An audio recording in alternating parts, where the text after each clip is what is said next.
네, 부실급식과 연이은 부대 내 성폭력 사건으로 국민들의 지탄을 받는 대한민국 군대의 제도 개선을 위해서 출범된 게 바로 민관군 합동위원회입니다.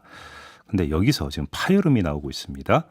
어제 합동회에 참여하고 있는 6명의 민간위원들이 국방부가 군개혁의 의지를 보이고 있지 않다. 합동위원은 국방부의 들러리로 전락했다면서 사퇴 의사를 밝힌 건데요. 왜 이런 일이 발생을 한 건지 어제 사퇴 의사를 밝힌 민간 위원 가운데 한 분이죠. 임태훈 군인권센터 소장 연결하겠습니다. 나와 계시죠? 네, 안녕하십니까. 네.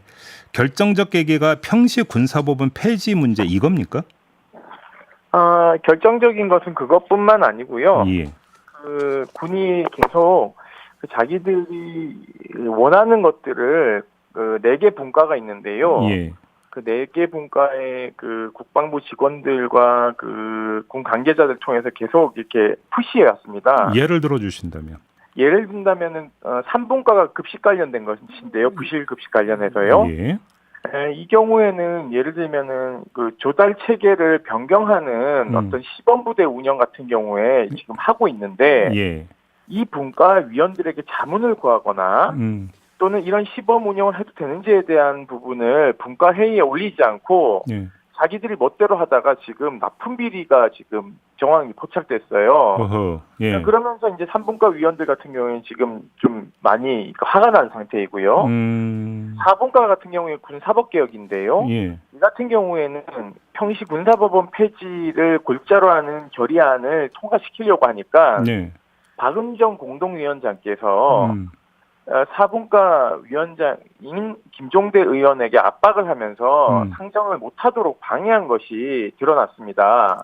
공동위원장이 압박을 가했다고요? 네네네. 왜요? 그렇게 폐지 법안을 내면 국회에서 통과될 리가 없으니까 괜히 이 갈등만 일으키지 말고 네. 비순정 군사 범죄로 이렇게 좀 톤을 낮춰라. 네. 라는 식의 압력을 가해서 그 압력을 견디지 못한 이 김종대 의원이 네. 국가위원들한테 다 얘기를 해버렸어요. 어허. 그러면서 이제 화가 난 이제 위원들이 이 자율권을 침해했다고 해서 거의 만장일치로 이것이 4분과를 통과합니다. 잠깐만요, 소장님. 지금 네네. 보도 나오기로는 4분과에서 평시 군사법원 폐지를 의결을 했는데도 네네. 국방부가 국회 국방위원회에 이걸 제대로 보고하지 않은 게 들통이 나서 위원들이 반발하고 사퇴 의사를 표명했다 이렇게 돼 있는데 네네. 그 전 단계에 이미 압박이 있었다는 겁니까 그러면? 그렇죠. 그런 게 있었고요. 예. 그러니까 국방부의 니즈가 반영된 것이죠, 사실은. 예. 그러니까 문제는 국회에다가 국방위원회 허위 보고를 하는데 저희가 어떻게 알았냐면 예. 의원님께서 이게 내용이 내가 알기로는 다른데 이거 확인해 보라고 보좌진한테 지시를 합니다. 국방위원 가운데 의원 한 명이 예. 네네. 그래서 보좌진이 사진을 찍어서 저희 사무국장에게 보냈고 예. 사진을 보니까는 이제 합동위원회 현안 보고를 하는데 1, 2, 3분과가 어떻게 진행되고 있는지 각 분과별로 설명하는 게 있는데요. 네. 4분과에서 평시 군사법원이 의결됐다는 내용은 없고 평시 군사법원 폐지에 관한 논쟁이 있다. 예. 이런 식으로 해서 자기네들이 마치 폐지 안 한 것처럼 이렇게 해가지고 허위 보고를 한 것이죠. 예. 그러니까 이게 나중에 이제 위원들이 알고는 이제 문제 제기를 해서 들통이 나니까 이제 해명을 이상하게 합니다. 저희가 착오가 있었던 것 같은데 수정해서 다시 보고하겠습니다라고 얘기를 하면서 무책임한 행동을 보이니까 저희 사퇴 전에 2분의 위원이 사퇴를 하셨어요. 예. 김수정 위원하고 김인숙 위원님께서요. 예. 그러니까 이러한 문제가 곳곳에 벌어지고 있고 심지어 군인권 보호관 같은 경우에는 불시부대 방문권이 핵심입니다. 예. 그런데 현재 조승래 의원안은 불시부대 방문권이 없는 심지어 장관이 조사 중단을 요구할 수 있는 권한까지 만들어서 올려놓은 것이 국방부가 청탁안 아니거든요. 그러니까 이 안에 반대되는 결의안이 저희가 통과가 됐습니다. 분과에서 예. 이 불시부대 방문권 등등을 넣고 실효성 있고 독립성 있는 군인권 보관 제도를 도입하라고 권고를 했는데 그 얘기는 쏙 빼놓고 이 법안을 단독으로 국회 운영위원회 법안심사소위에 상정하려는 포착이 됐어요. 그래서 저희가 그걸 무산을 시키긴 했는데요. 예. 이런 합동위원회의 의결이 본인들하고 배치되는 것에 대해서 앞에서는 안을 주시면은 하겠습니다라는 개혁 의지를 보이는 반면에 네. 뒤로는 딴소리하고 있는 것이죠. 그러니까 앞에서는 대통령이 이 기구를 만들라고 했으니까 공손한척하면서 뒤에서는 다른 협작을 하고 있다라는 것이 다 불통이 난 것이죠. 하나만 더 여쭤볼게요. 예를 들어서 이제 그 군내에서 성폭력 사건부터 여러 가지 사건이 있었는데 네. 일단 그 이 합동위 위원들이 실태 파악을 위해서는 당사자나 해당 부대장의 보고가 필수잖아요. 네네. 보고는 충실히 이루어졌습니까? 보고는 충실하게 이루어지다 못해서 이제 그것을 은폐하기 시작한 것이죠. 공공인 사건 같은 경우에 네. 3월 5일 날 피해자가 수사를 받고 있는 과정에 가해자 변호사가 선임이 되니까 당시 군사경찰 대대장이 수사관에게 구두로 지시를 합니다. 불구속 수사 원칙, 두 번째 압수수색 영장 최소화 이런 지시를 합니다. 그런데 수사 지시는 서면으로 하게 되어 있고요. 네. 급박할 경우에 구두로 했을 경우에 서면으로 반드시 남기도록 되어 있는데 이런 절차들을 다 무시한 것이죠. 이것이 상당한 중대범죄임에도 불구하고 그러한 은폐, 축소, 왜곡의 정황이 군 수사기관과 군 검찰에서 있었기 때문에 사실은 이게 조직적인 은폐라고 보셔야 되는 것이고요. 그리고 이것을 평상시에 이것을 잘 관리해야 될 국방부 양성평등 정책과장 박순양 씨 같은 경우에는요, 어제 전체회의 들어와서는 이상한 소리를 합니다. 그 성폭력과 이런 것들을 하지 말자라는 구호를 만들어서 그런 구호를 아침마다 재창하자 이런 얘기를 해요. 그게 지금 대안으로 제시가 됐다고요? 네, 어제요. 예. 그래서 한심하기 짝이 없는 짓을 지금 국방부가 하고 있고 시간 끌기를 하고 있어서 저희가 이제 사퇴했고 어제 같은 경우에는요, 3차 회의가 시작되는데 박은정 위원장께서 사퇴한 위원들을 향해서 침을 뱉는 행위를 했어요. 그러니까 저희를 비난했거든요. 문제의 핵심은 지금 박은정 위원장이 국방부에 상당히 그루밍된 상태에서 아바타 노릇을 하고 있다는 것이 위원들 어제 상황을 다 지켜봐서 알고 있고요. 지금 소장님 지금 침을 뱉었다는 건 비유적 표현인 거죠? 네, 그렇습니다. 저희를 비난하셨더라고요, 보니까.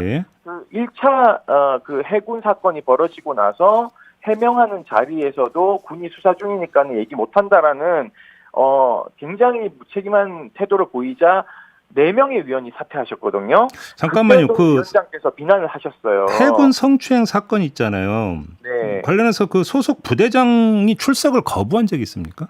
회의? 저희가요, 임시 그 회의를 소집 요구를 3분의 1 위원이 서명을 하면 할 수 있습니다. 그래서 34명의 위원이 긴급하게 임시 회의를 해야 된다라고 얘기를 했는데 위원장께서는 차일피일 미루면서 이게 34명이 서명했다는 게 법적 근거가 무엇이냐고 막 물어보더라고요. 그러면서 차일피일 미루고 심지어는 이것을 안 하고 긴급 토론회로 물타기를 시도하셨어요. 그래서 많은 위원들이 반발을 하면서 긴급 토론회 아닌 임시회의를 해라 당장. 왜냐하면 우리 운영 규정에 그것을 시행하도록 되어 있는데 위원장께서 그렇게 하지 않으시면은 사실 딱 탄핵 사유거든요.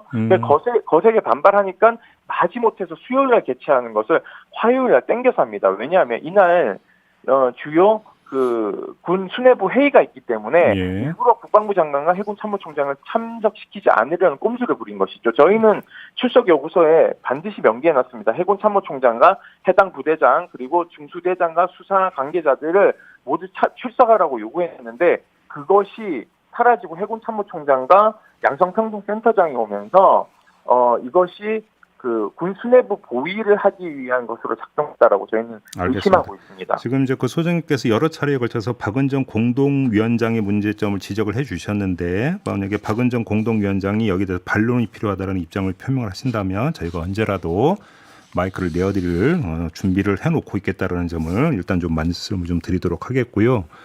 자, 그러면. 자, 이제 어떻게든 정리가 돼야 되는 거 아니겠습니까? 지금 그러면 이 합동위원회가 제대로 뭔가 돌아가기 위해서 뭐가 필요하다고 판단을 하시는 겁니까? 저는 두 가지 측면이 가장 중요한데요. 독립적이고 실효적인 군인권 보호관 제도에 대한 방해를 즉각 중단해야 되고요. 그리고 군사법원법 개정안 같은 경우에 지금 누더기가 돼서 상정이 되어 있지 않습니까? 본회의에. 이것이 군 법무관들이 조직적으로 여야 할 것 없이 로비를 하면서 이 누더기가 됐는데요. 노무현 정부가 사개추위를 만들면서 이 평시 군사법원을 폐지하려고 했습니다. 이것은 30년 동안 개혁 의지이기도 한데요. 조금씩 지금 문어발 띄워주기식으로 국방부가 자기 기득권을 지키려고 하고 있는 거죠. 그러니까 군 수뇌부는 이 수사, 기소, 재판권을 모두 본인이 쥐고 있어야지만이 본인 목에 칼이 안 들어온다라는 강박증이 있는 것이고요. 군 법무관들은 자기들의 독점 시장이 무너질까 봐 걱정을 하고 있습니다. 이게 무슨 소리냐면 우리가 법률 시장에 가면은 일반 형사 사건 같은 경우에는 수임료가 500만 원부터 시작하는데요. 네. 군 사건 같은 경우에는요. 기본 1,000만 원부터 시작합니다. 이게 왜 그러냐면 예. 군 법무관 출신들의 정관예우 카르텔이 여전히 형성되어 있기 때문에 군사법원이 폐지될 경우에 본인들의 독과점 시장이 무너질까 봐 조직적으로 지금 개입을 해서 반대하는 것이죠. 알겠습니다. 이 카르텔은 반드시 깨야 된다고 저는 생각하고 있습니다. 알겠습니다. 참 첩첩산중이네요. 일단 이 점 확인하면서 오늘 인터뷰는 이렇게 마무리하겠습니다. 고맙습니다, 소장님. 네, 감사합니다. 네, 지금까지 임태훈 군인권센터 소장이었습니다.